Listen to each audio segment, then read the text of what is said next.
Hi, I'm Nick. I am in full recovery from a mental illness, living a positive and productive life. When I was in high school, I was on the wrestling team, full-time in school, wrestling probably practicing a good 6 hours a day, living a full life, very happy, very outgoing, very positive. And when wrestling season was not in session, I was working 20 hours a week, 25 hours a week, and still in school, keeping an A/B average.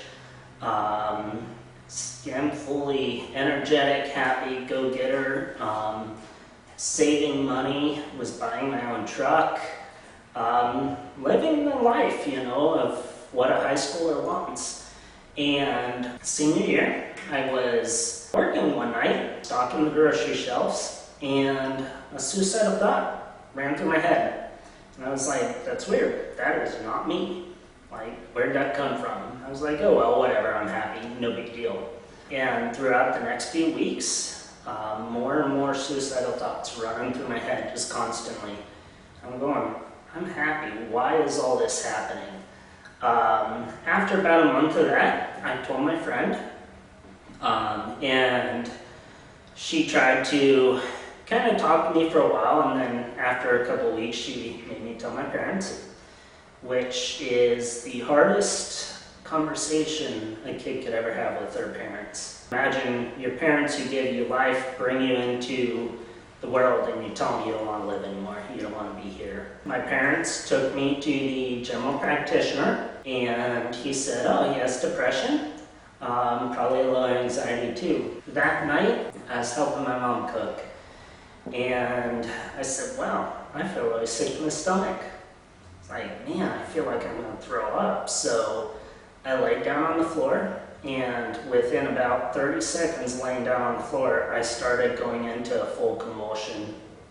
I was conscious. It was the strength of an epileptic seizure. They called the GP's hotline, and he said, oh, it's probably just a panic attack. Give him the Xanax and bring him in tomorrow. So the next morning, my parents took me in the GP, and he saw me and he goes, oh crap, this is not a panic attack. Rushed me right over to the ER. It probably took a good 5 or 6 nurses to hold me down and able to get the IVs into my arm. While I was in the ER, I talked with the psychiatrist that my general practitioner had recommended, and shortly after I started seeing her, she diagnosed me with bipolar and generalized anxiety. I was having pretty bad manic episodes, at that time mostly depression, very suicidal, not wanting to do anything. I had to drop out of wrestling. I had to drop out of high school completely because the seizures were so bad I couldn't go to school. I went and took my GED, which was really a God thing that I passed. So I went in, I started feeling a seizure coming on, did not bring a single question and put B for every answer, and I passed by 1 point. Going from good friends, really good at wrestling and stuff, to nothing, that was, at least there's a little hope. After that, kind of went through a lot of years of just going from manic to depressed, suicidal.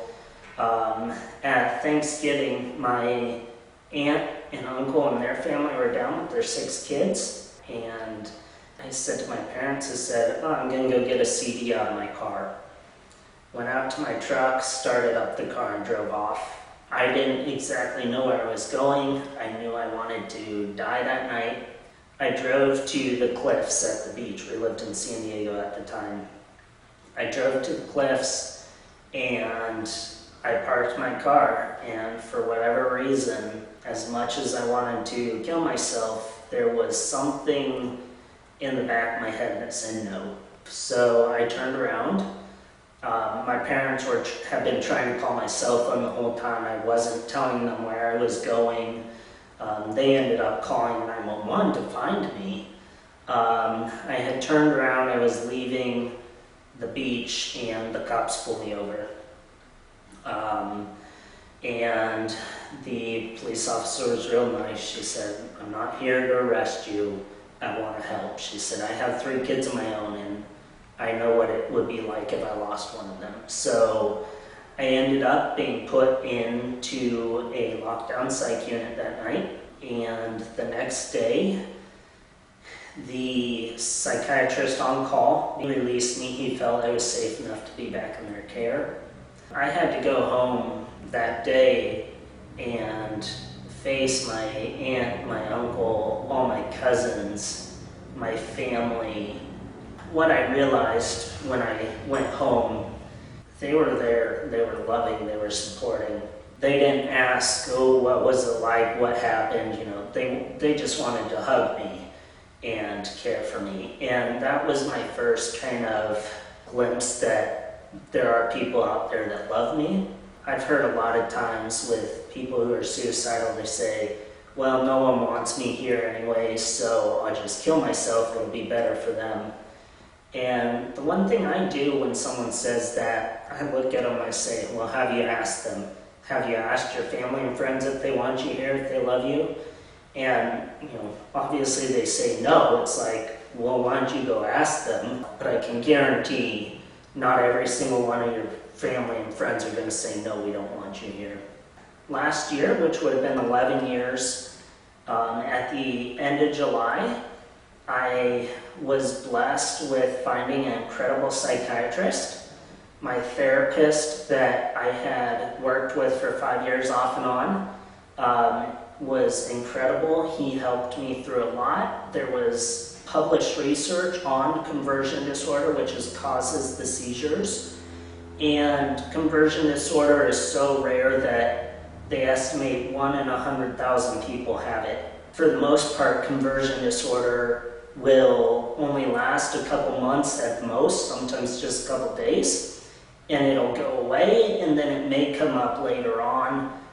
It's mostly trauma related, but I had no trauma in my past, no significant trauma, and my seizures were coming 3-4 times a day, lasting an hour each. I also wanted to say I have borderline personality disorder.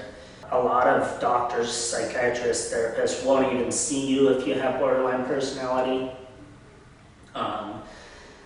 For the most part, people don't think there's any chance of recovery, but I want to tell you there is. I have been fully stable this last year. My psychiatrist got me stabilized on meds. My therapist, I found a great church community, and I found Positive Action Foundation, which is a service dog agency in St. Cloud.